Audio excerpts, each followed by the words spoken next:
En plein cœur de Paris, dans le premier arrondissement en face du Louvre, il n'est pas rare de croiser des séminaristes se diriger à vélo du côté de Saint-Germain-l'Auxerrois, qui est aujourd'hui l'église du séminaire de Paris. C'est en 1985, il y a 40 ans, que le cardinal Lustiger, alors archevêque de Paris, a eu l'intuition de créer ce séminaire pour une formation spécifique des futurs prêtres dans la lignée du Concile Vatican II, fondé sur plusieurs piliers. Moi je vois plusieurs intuitions fondatrices. Il y avait la question de vivre en petite maison, la question de l'étude de l'écriture, de la parole de Dieu, la centralité de ce qu'on appelle l'éducation à la liberté spirituelle. Et puis il y a une quatrième option aussi, que les séminaristes soient formés avec le peuple de Dieu, donc avec des laïcs ou des religieux ou des religieuses, mais le peuple de Dieu dans la diversité des vocations. Donc ça c'est un peu les murs porteurs, on va dire, de la vie au séminaire. 40 ans après, le séminaire de Paris vit toujours de ses intuitions spécifiques. Aujourd'hui, les séminaristes sont répartis dans 5 maisonnées de Paris, comme la maisonnée Saint-Germain qui réunit des étudiants en théologie. On est 8 séminaristes et puis il y a 2 formateurs, donc une communauté de 10. À 10, on ne peut pas vraiment se fuir, et puis on est obligé d'assumer ensemble les charges concrètes de la cuisine, du ménage, de la liturgie, faire vivre cette vie de communauté par un esprit fraternel et par une attention aux uns et aux autres. Donc voilà, là il y a un enjeu aussi assez humain. En parallèle, les séminaristes suivent des cours au Collège des Bernardins au sein de la faculté Notre-Dame, la faculté de théologie du diocèse de Paris, fondée il y a 25 ans. L'objectif est que cette formation théologique et cette formation de tout le séminaire ne soit pas déconnectée de la vie de l'Église. Que les séminaristes soient formés avec le peuple de Dieu tout entier. Les cours, parfois suivis avec des laïcs et des religieux, sont une véritable source d'ouverture pour les séminaristes. Quand on est au séminaire, on est un peu dans un vase clos, enfin dans un monde un peu clos, mais du coup être avec des laïcs, hommes et femmes qui viennent travailler la théologie avec nous, ça nous aide beaucoup. On a remarqué de temps en temps qu'on avait une façon d'aborder les textes ou de voir tel ou tel point.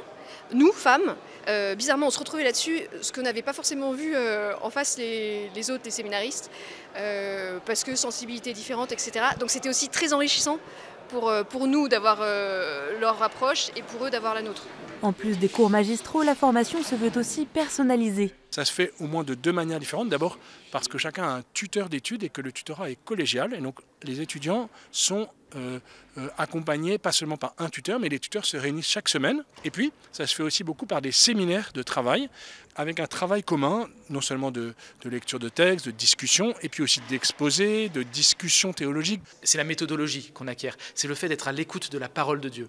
C'est de laisser la parole de Dieu être la première dans notre vie, et ça a un impact sur notre formation intellectuelle, mais aussi sur notre vie spirituelle derrière. Et ce qui est intéressant de voir, c'est comment ça va s'articuler ensuite avec les questions qu'on peut nourrir nous-mêmes, et puis les questions aussi qu'on va rencontrer en paroisse, quand il faut organiser des séances d'aumônerie, des séances de catéchisme.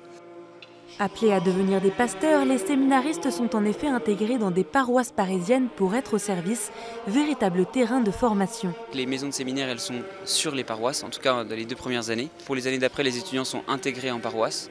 Et donc il y a vraiment une idée que le séminariste est formé par les gens qu'il va rencontrer, il est formé par les paroissiens. Pour pas qu'on soit coupé du monde, en fait, l'idée c'est de ne pas être coupé du monde, au contraire.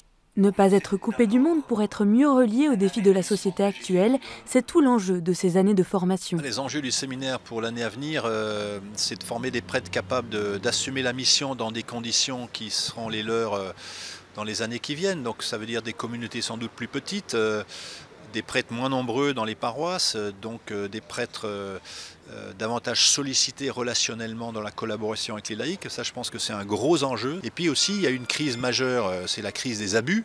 Et je pense qu'il faut que nous prenions la mesure de ce qui s'est passé et que ça impacte la formation au séminaire. C'est un peu 3 axes auxquels moi je suis sensible. Intensifier la formation pastorale et missionnaire, la meilleure connaissance de soi et la question de gouvernance. 40 ans après sa création, le séminaire de Paris est toujours un lieu vivant de formation. Ils sont en tout 64 séminaristes de Paris ou d'ailleurs à être accompagnés vers le sacerdoce par le diocèse.